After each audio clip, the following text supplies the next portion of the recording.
Hey, welcome. All my right thinkers. Thanks for tuning in to check out your boy, P Funk. Thinking right out here in my lab. What I do for you.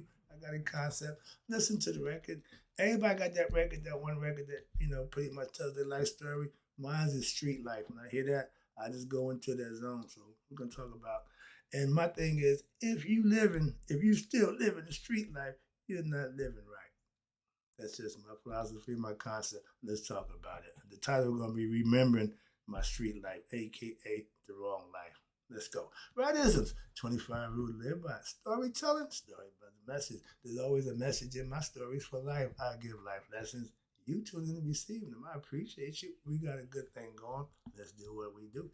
Right thinking mission is to enlighten, inspire, educate, and motivate you, the individual, to a higher spiritual level of enlightenment. Right thinking, way of life through mental and spiritual discipline. Practice daily will help and guide you to obtain your goal of reaching spiritual enlightenment, aka know thyself. My mission is that all right thinkers know thyself. If you're a right thinker, your goal is to know thyself. See where we're going with this? Let's get there together. So I asked the question, do you know you? You will when I'm through. That's what I do for you. It's rhetorical, but if you don't have an answer for yourself, tune in. I got you. A person who knows not and knows not that they know not is foolish. Disregard them. Don't be them. A person who knows not and knows that they know not is simple, but you can teach them. That's why I do what I do for you. I appreciate you too. Stay tuned. I got more for you. A person who knows not and believe and think that they know are dangerous, avoid them. I do. A person who knows and knows not that they know is spiritually asleep. I can awaken them. I'm the spiritual alarm clock here to wake you up with knowledge of self. That's what I do for you. A person who knows and knows that they know is wise. Follow them. All these persons reside in you, right thinkers? Know thyself and to my be true. Yeah, right thinkers. In memory of my old street life, I'm saying if you still living the street life, you not living right. I lived that life, and that was the wrong life. Let me tell you about it. All right, let's go. When I was running drugs, women, I was living street life. That's what I was about. The wrong life. But at that time, it was my life. Man, oh man, oh man. Some of the stories. But again, I call them war stories. I'm not big on war stories. Why?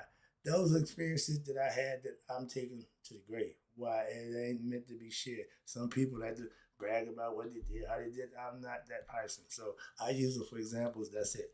But at one time in my life, street life was my life, and I was living my life to the fullest. I played the game. I was all in. As much as I am with God now, I was just that much in with the devil back then when I was living the wrong life. But that was my life. I invested all in. I'm from the projects. I'm from the hood. I'm from the projects of Grafton. I was 18th Street A. By now I know where I had a corner on the market. I had my own little drug spot. Everybody knew. And police never ran up on me, never, in the end it got a little out of hand. But before then, it was like it was legal. It was like I had license to sell drugs. Everybody knew. So moving on. So I had a nice little run. But if back in the 70s, from 75 to 80, 81, that was my little run. That's my stress. And that's when the drug game was, my street life. That's what I was, man. I was a young kid hanging out, doing my thing. Okay, living wild and fancy free, doing what I best about me. Again, sworn to fun, loyal to none. I was doing what I came natural. Have fun, make that money. All right. So if you did drugs back then, 9 times out of 10, I sold them to you. When you got them from somebody who I supplied. Okay.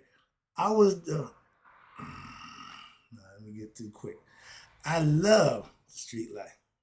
That guy right there, he was the band leader. I didn't have to worry about. He led the way. All I did was my thing, okay. And I don't mind doing my thing, selling drugs, getting them, transporting them, and moving them. That was my thing. I didn't give a crap about nothing else. Okay, I was hell bent on doing just that. And I, what's this? I love the street life. But at this point in time, I can't stand the price that you will eventually pay to play what that game you call street life. Man, told I remember when he got his bidding. Okay, we all did time. In my family, if you didn't go to jail, that was that was part of what we did. We was criminals, so that's what criminals do when they get caught. They go to jail. All right, you know what? Now I'm a criminal playing the game. And I know eventually, yeah, it's gonna be my time. But back then, I kept my pockets full of money. I kept pretty women around, sometimes two at a time, with me. I was balling. I was living that life that they see on TV. Yeah, I laugh. I see that's the man. Yeah, I'm not moved by that. Why? I did it. So it don't, excite me to watch that on TV. Again, making illegal, aka fast money, was what I did. At the height of my game, at the height, I'm making pretty much $10,000 a day. That may not seem a lot now, but back then, that's a lot of money. Okay, daily. I was clocking money so fast. Yeah, money counter. Okay, that's where I was at. So get out of there, get out of there, get out there, get back up, back out. Now, back in them days, I was moving keys like I was a piano man for cocaine. I was doing 100-pound bales of weed. I was doing my thing. I was getting them drugs. I was the mover and the shaker with my little triangle of crew that we work with. I was the one who got rid of it in bulk. Okay, I did everything big. All right. I was like Frank Lucas. I went to the source. I was buying marijuana at the best price you can get, the best marijuana, because the dude who was in charge, he was the quality control man. He ain't taking nothing less than an 8.5. That means the quality was always up there. And sometimes this is 9 and 10, so we always had the best quality. So I was never a problem. I was killing them. Okay, he said, "What you doing?" I said, "I'm selling this stuff." You think I'm doing with it? And the better it is, the quicker it's going to sell. I don't get this stuff to sit on it. So I'm moving 100-pound bales like it ain't no thing. They love me. Doing them keys, moving them, getting them out there. But nobody knew where I was getting my drugs from. Nobody in my town supplied me with drugs. Why? I had an outside source. That's a whole different source. And that's the Frank Lucas part. I had the best drugs, hands down. Wherever I went, I had the best cocaine, I had the best marijuana.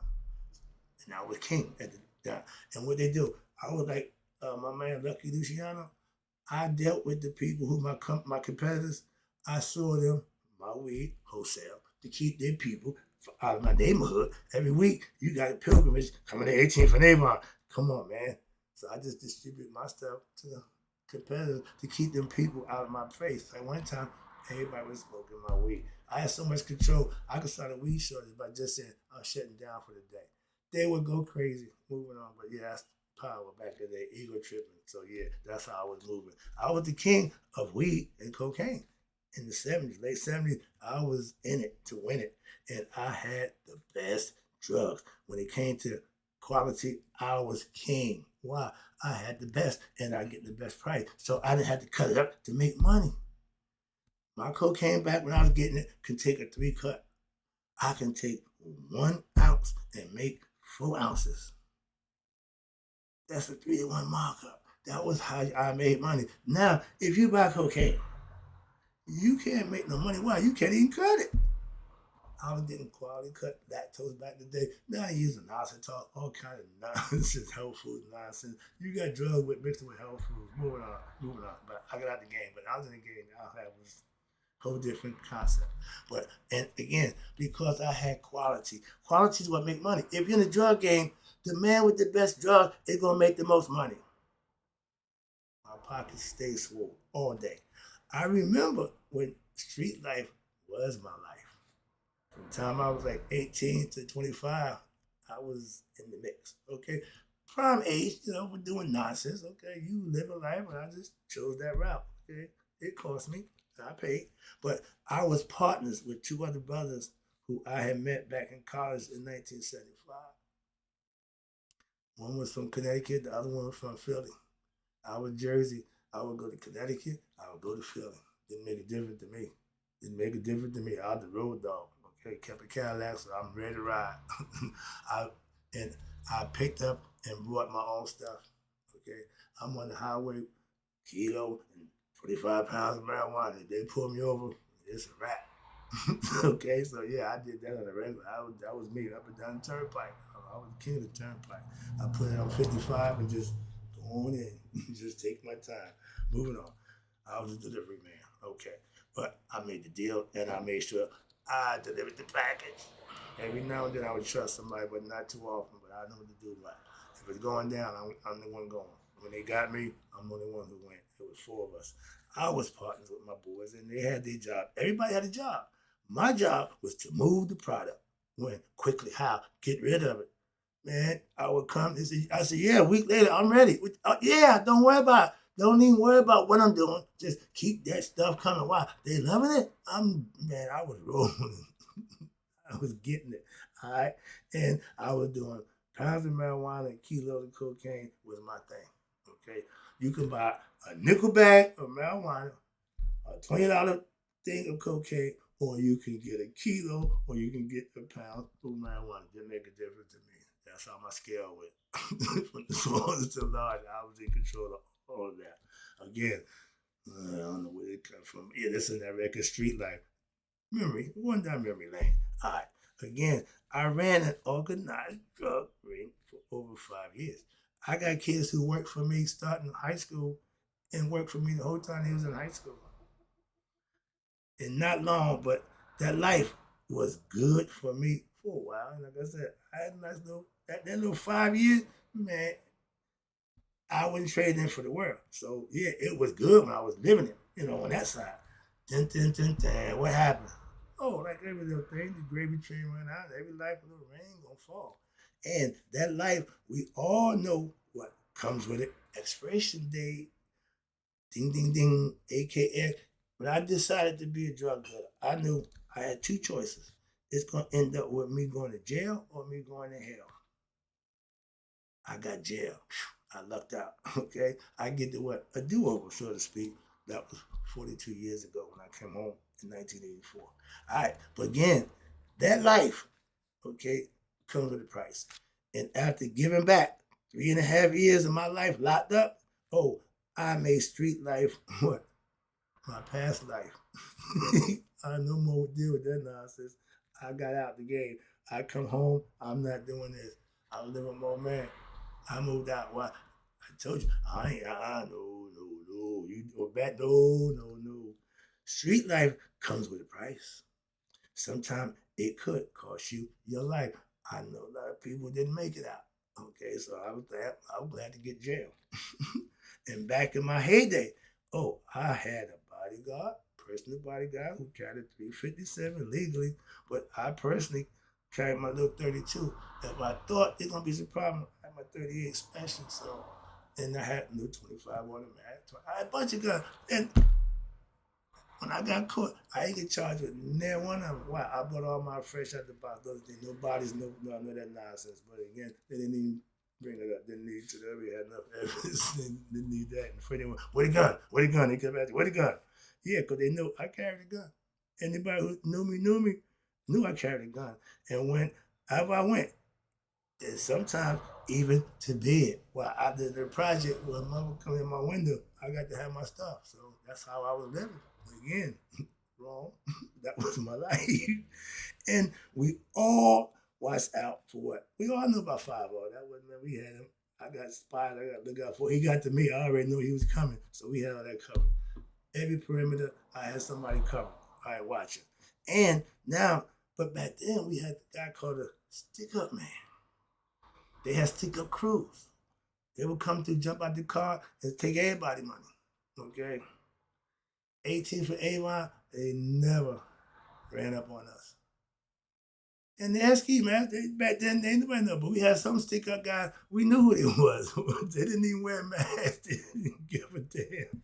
But that's how it was a wild, wild west back in my day. And they called my neighborhood where I was at 18th for Avon and 19th for Springfield. They called that one block radius the drug war zone. That was my neighborhood. Moving on. All right. So the stick up man was also you had to be aware of. None of my people that worked for me ever got stuck up or robbed. robbed or locked up. Police never ran up on us, and we did our thing. Like I said, with impunity, like it was legal. It was unbelievable. But I was also at this time what intended to be what I was attempted to be stuck up twice. Once I think was a setup. Next one, I don't know. They just thought I was Joe Schmo.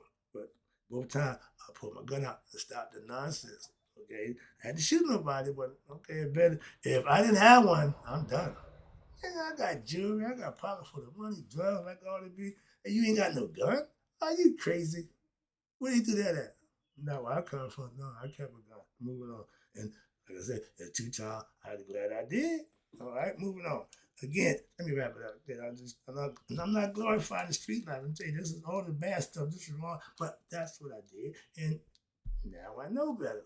What? From my own experience. You ain't got to, I'm in the movie to tell me about that. No, I know that nonsense. So now that I live right, no more street life, okay, for Mr. Right. And again, that's just a life lesson. I hope my son didn't do that nonsense. I told him better. Simple. I tell you, I call them war stories. I tell war stories about my street life, not to make, not to glorify the brag, but just to make points on what not to do. I use it for a negative purpose for that reason. Okay.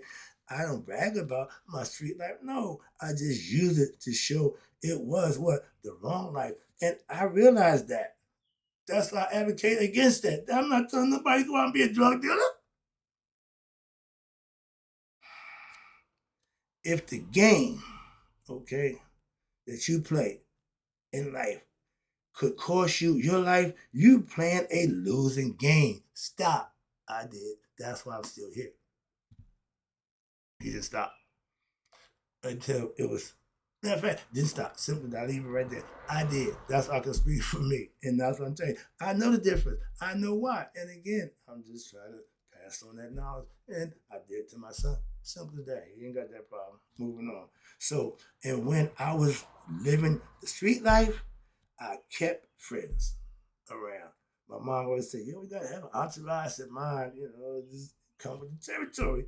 And a lot of people, we all were living the wrong life. It's easy to find somebody to live wrong.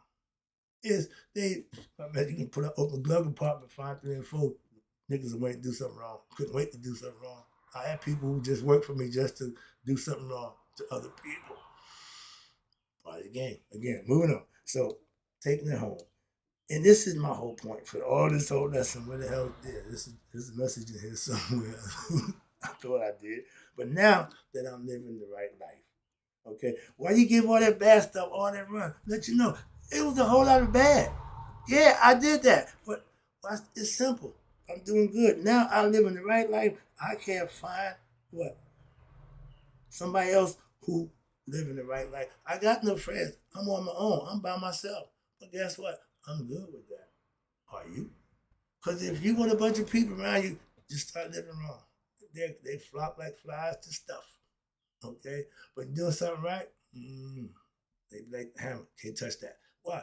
Everybody ain't walking the walk. Everybody talk the talk. Very few people walk the walk. I walk the street life walk. Now I'm talking the right life walk, and I'm walking that walk too. Can you walk it with me? Let me know. I'll be back in a minute with another lesson for you. But right now, right thing is in closing. May you all live to be 100. Me, 100 miles a day. So I've never done my right thingers who understand. And if you still living the street life, you living the wrong life. Stop. I did. You can too. Trust me.